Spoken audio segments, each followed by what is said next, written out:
पूर्व प्रधानमंत्री राजीव गांधी का ये बयान 1985 का है, जब वे ओडिशा के कालाहांडी जिले के दौरे पर थे। राजीव गांधी खुद मानते थे कि जब सरकार 1 रुपया खर्च करती है तो लोगों तक सिर्फ 15 पैसे ही पहुंच पाते हैं। यह राजीव गांधी देश में फैले भ्रष्टाचार का जिक्र कर रहे थे, जिसका मतलब है कि सरकार रुपए भेजती थी तो वो लोगों तक ठीक तरह से पहुंचता ही नहीं था। पर अब यूपीआई के जरिए 1 सेकेंड में सीधे रुपए बैंक खातों में ही ट्रांसफर हो रहे हैं। लेकिन यूपीआई तक पहुंचते पहुंचते भारत को कई साल लग गए। साल 1990 में reserve bank of India ECS यानी इलेक्ट्रॉनिक क्लियरिंग सर्विस को लेकर आया। इस सिस्टम में सैलरी और पेंशन पाने वाले लोगों की बल्क में पेमेंट होती थी या सरकारी मनी का इधर उधर ट्रांसफर किया जाता था। आम नागरिकों तक पैसे भेजने का कोई सही सिस्टम अभी तक मौजूद नहीं था और तब इतने बैंक खाते भी नहीं हुआ करते थे। लेकिन वक्त बीता तो बैंक भी बढ़े और कंपटीशन भी तेज हुआ।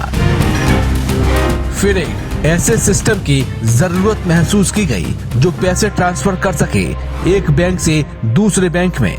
तो 2004 में 2 बैंकों के बीच भुगतान करने का एक ऐसा सिस्टम डेवलप किया गया जिसको नाम दिया गया RTGS यानी real time gross settlement system. ये सिस्टम बड़े लेन देन के लिए था, जिसमें मिनिमम अमाउंट 2 लाख रुपए और अधिकतम की कोई सीमा तय नहीं है। लेकिन इस अमाउंट के दूसरे बैंक तक पहुंचने में कभी कभी 3 से 4 घंटे या 1 दिन भी लग जाता है। साथ ही बैंक इस ट्रांजैक्शन पर चार्ज भी करता है। इसके बाद फिर एक और सरल सिस्टम की व्यवस्था की गई और उसके बाद साल 2005 में आया NEFT यानी नेशनल इलेक्ट्रॉनिक फंड ट्रांसफर। इस सिस्टम से 2 बैंकों के बीच ट्रांसफर और आसान हो गया और मनी ट्रांसफर का समय 30 मिनट से 1 घंटा तक हो गया। इसका प्रयोग भी देश में काफी हुआ और इस पर भी बैंक अलग अलग अमाउंट के हिसाब से चार्ज करते थे। लेकिन तुरंत पैसे ट्रांसफर अब भी नहीं हो रहे थे। अभी तक तो इन NEFT और RTGS को RBI हैंडल कर रही थी, पर अब एक ऐसे सिस्टम को लाने की जरूरत थी जो तुरंत पैसा ट्रांसफर कर सके। तो साल 2010 में NPCI एक सिस्टम लेकर आई, IMPS। इसमें पैसे तुरंत ट्रांसफर की व्यवस्था की गई, लेकिन बैंक इसका भी चार्ज लगाते हैं। फिर भी इससे लोग मनी ट्रांसफर करते हैं, पर इसकी भी एक प्रॉब्लम है, वो ये कि इसमें बेनिफिशियरी को ऐड करना पड़ता है। इस सिस्टम के बाद 11 अप्रैल 2016 को NPCI ही UPI सिस्टम को लेकर आई। NPCI का अपना ऐप भीम है, लेकिन शुरुआती समय में इसको ज्यादा पहचान नहीं मिल पा रही थी और चुनौती थी कि कैसे इसे लोगों तक पहुंचाया जाए कि लोग डिजिटल पेमेंट की तरफ रुख करें। इसी दौरान 8 नवंबर 2016 को PM मोदी ने नोटबंदी की घोषणा कर दी और उस वक्त के 500 और 1000 के नोट उस घोषणा के बाद से ही बंद हो गए। 8 नवंबर 2016 की रात्रि को 12 बजे से वर्तमान में जारी 500 रुपए और 1000 रुपए के करेंसी नोट लीगल टेंडर नहीं रहेंगे। और इस घोषणा के बाद से ही ATM पर लंबी लंबी लाइनों को कम करने के लिए सरकार ने UPI को थर्ड पार्टी को भी दिया, जिसमें पेटीएम, फोन पे, मोबीक्विक जैसे ऐप, इनकी मदद से लोग ATM पर न जाकर सीधे मर्चेंट यानी दुकानदारों के अकाउंट में पेमेंट कर पा रहे थे। और तभी से डिजिटल पेमेंट की एक बम्पर शुरुआत हुई और अब तो भीम के साथ ही थर्ड पार्टी ऐप भी बहुत हैं। फोन पे, गूगल पे, व्हाट्सएप पे, पेटीएम, मोबीक्विक और तमाम इन ऐप के जरिए UPI के माध्यम से ही सीधे पैसे ट्रांसफर हो रहे हैं। और नोटबंदी के 6 साल बीत जाने के बाद अब इसका असर ये है कि सिर्फ नवंबर 2022 में भारत में डिजिटल पेमेंट 6 बिलियन से ज्यादा हुआ। और अब तो भारत के इजाद किए हुए इस UPI सिस्टम पर विदेशी भी नजर गड़ाए बैठे हैं और उन्हें भी ये सिस्टम इतना भा रहा है कि 30 देश, जिनमें भूटान, श्रीलंका, नेपाल, दुबई, अबू धाबी, UAE, फ्रांस सरीखे देश तो इस सिस्टम को अपने यहाँ पर प्रयोग करना शुरू भी कर दिए हैं और अब सरकार इस सिस्टम पर काम कर रही है कि एक देश से दूसरे देश में पैसा यूपीआई के जरिए ही ट्रांसफर हो।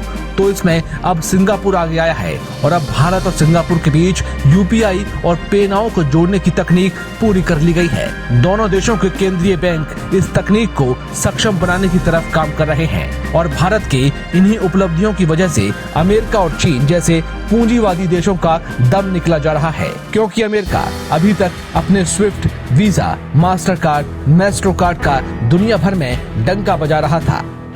विश्व भर में PayPal, OFX, western union, Swift जैसे ऑनलाइन प्लेटफॉर्म का एक देश से दूसरे देश में ट्रांजैक्शन करने के लिए यूज होता है, लेकिन अब यूपीआई इस धारणा को बदल रहा है और भारत ने पूरे विश्व को बता दिया है कि अब वक्त यूपीआई जैसी टेक्नोलॉजी का है जो एक बैंक से दूसरे बैंक में सीधे कनेक्ट होगी और तुरंत पैसे ट्रांसफर करेगी और इसकी कमांड बैंक में नहीं आपके मोबाइल में होगी, वो भी बिल्कुल सुरक्षित।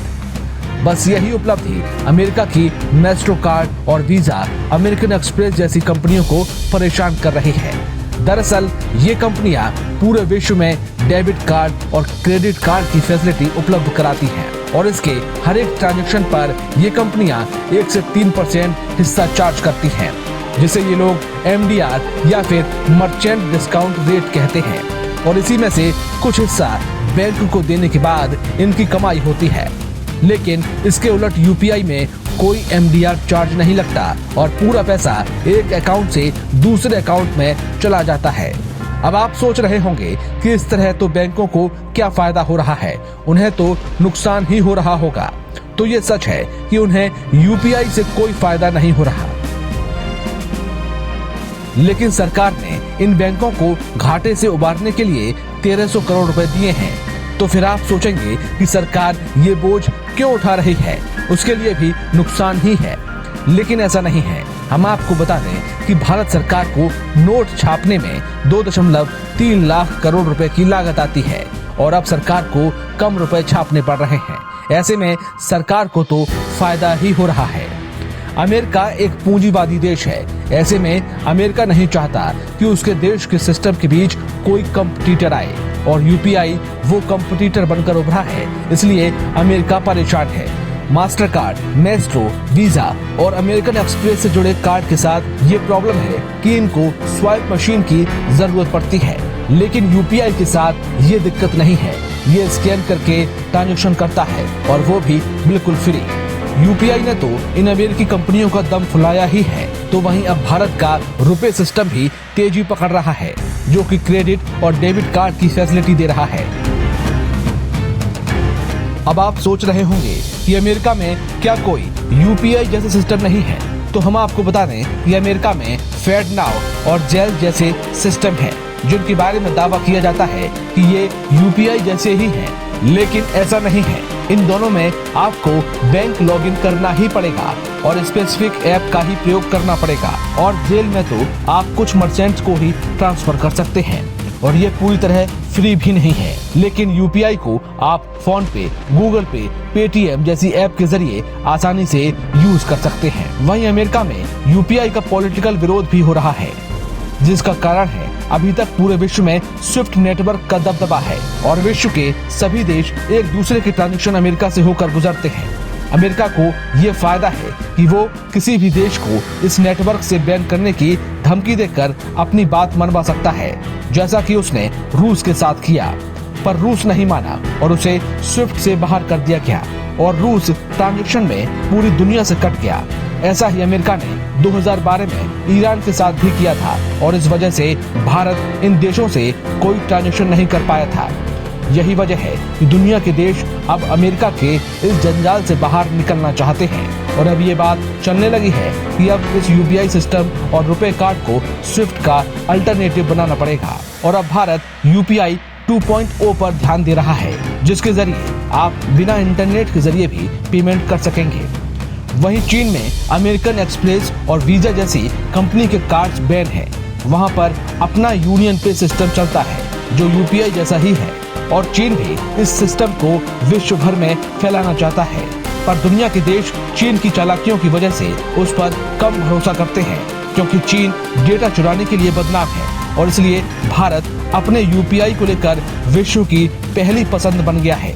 लेकिन अभी हमें यूपीआई में कई बदलाव करने की जरूरत है। वो ये कि ट्रांजैक्शन फेल को कम किया जाए, साथ ही यूपीआई से ट्रांजैक्शन में फ्रॉड को भी रोका जाए जिसका डिस्प्यूट हो। हालांकि भारत सरकार इस तरफ काम भी कर रही है ताकि भारत का यूपीआई और रुपए कार्ड विश्व भर में छा सके। आपको क्या लगता है कि हम आने वाले 10 साल में अमेरिकन सिस्टम को पूरी तरह रिप्लेस कर पाएंगे? हमें कमेंट्स के जरिए बताइए। साथ ही ये वीडियो आपको कैसा लगा हमें जरूर बताइए और हमें लाइक शेयर जरूर करें। और अगर आपने इस चैनल को सब्सक्राइब नहीं किया है तो कर लें। जय हिंद, जय भारत।